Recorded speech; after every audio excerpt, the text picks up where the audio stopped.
Suppose you've got $500 budgeted for a new tablet, but you can't decide between Android and iOS.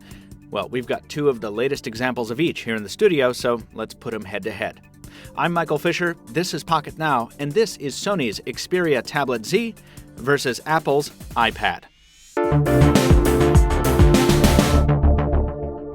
Just a quick note before we start. While we took a gander at the 4th generation Apple iPad and a few earlier videos, we're using the 3rd generation iteration for this comparison because that's the one we have here in the office. Because most buyers will be considering the more modern iPad with its improved processor and forward camera, we're not comparing benchmarks or app launch times. We'll only compare metrics that are equally applicable to the iPad 4. Our aim is to give a slice-of-life perspective to those buyers torn between these tablets, and we'll do that in 3 categories: build, software, and loose ends. You don't even need to pick these devices up to see their wildly divergent design backgrounds. It doesn't take noticing the manufacturer logos to know that these are going to offer very different user experiences. The aspect ratio is probably the most notable difference here. With a 4:3 aspect, the iPad appears chunkier on its face than the 16:9 Tablet Z, a perception helped along by the fact that the iPad is indeed about 2.5 millimeters thicker than Sony's product. Picking the tablets up makes it immediately clear that the iPad is indeed the more robust device. At 652 grams, it masses over 150 grams more than the Tablet Z. That gives the iPad a more premium feel than the Tablet Z, but it also makes it more cumbersome. One-handed use in landscape is much more difficult, and holding the iPad above your face to read in bed becomes a chore after a while. The iPad's anodized aluminum casing is also slippery in the hand, while the rubberized plastic of the Tablet Z is easy to grip. It's not all wins for the Sony offering, though. Because of that 4:3 aspect ratio, the iPad feels quite natural to use in portrait orientation, while the Tablet Z turned on its side is just bad. Hilariously bad. Also, the iPad's thoroughly minimalistic design, with penetrations only for the bare essentials like volume, power, and home keys, truly is beautiful. While the Tablet Z is also an attractive product, its design is significantly less streamlined, its ports hidden away behind finicky little hatches that aren't so much fun to deal with. But there's a reason for those. The ports themselves provide for a micro SD card for memory expansion beyond the 16 or 32 gigs of onboard storage, expandability not found on the iPad, and the port covers make possible the Tablet Z's IP55, 57, and IP5X dust and water resistance ratings. Ratings the comparatively fragile iPad can't match. There's also IR and NFC on the Tablet Z, in addition to an FM radio, features Apple's product doesn't include. In terms of the displays, each panel is an IPS LCD, with the Tablet Z's screen edging out the iPad's in sheer size by a little less than half an inch. The iPad, though, is the winner in pixel density, beating out Sony by about 40 ppi. That's not really detectable, though, and they're each capable of pretty extreme brightness, with the Tablet Z producing slightly warmer whites. Readability in bright daylight is right about on par, and watching video is a pleasure on each, with a slight edge going to the iPad for side visibility.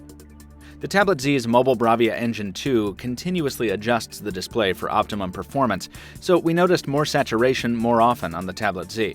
Whether this is a plus or a minus for you depends on your own personal taste. They're both outstanding screens.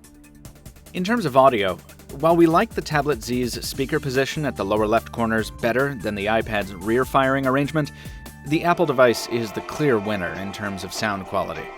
Yes, the iPad's single-side speaker is less dynamic than Sony's faux 3D surround effect, but Apple's speaker is also louder, bassier, and frankly just better all around. Of course, the much more significant difference between these devices is that of software. And on the tablet front, the war of Android versus iOS, and increasingly Google versus Apple, is a fierce one. On the iPad, you're given very little to experiment with.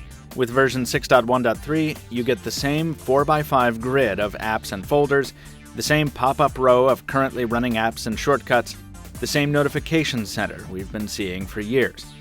If you've used previous iPads or iPhones, you'll feel right at home. And even if you haven't, you'll pick it up in a jiffy. That's the whole idea. Sony's custom build of Android 4.1.2 on the Tablet Z is a different story.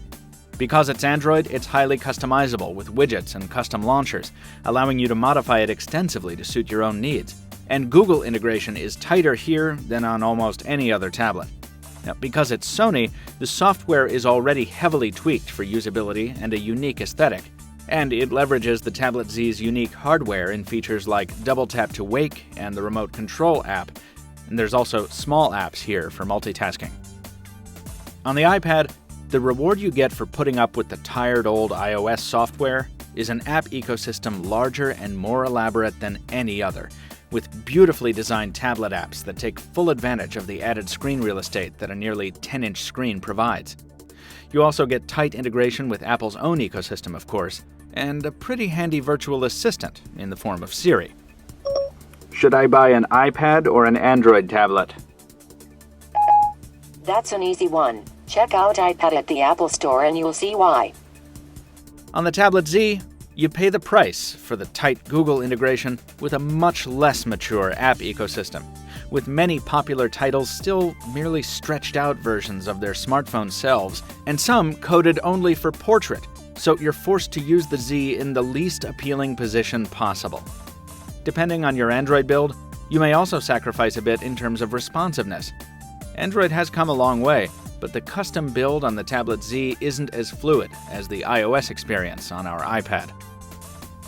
There's more to these devices than ecosystems, of course, and like it or not, the camera is one of them. Sony's 8.1 megapixel Exmor-R for mobile camera offers a lot of customizability and a ton of shooting modes, but it comes up short in the final product, with fuzzy edges and a washed-out look. The iPad's interface is almost maddeningly simplistic, but the output from its 5-megapixel iSight camera is also far superior, with crisp edges and authentic color tones.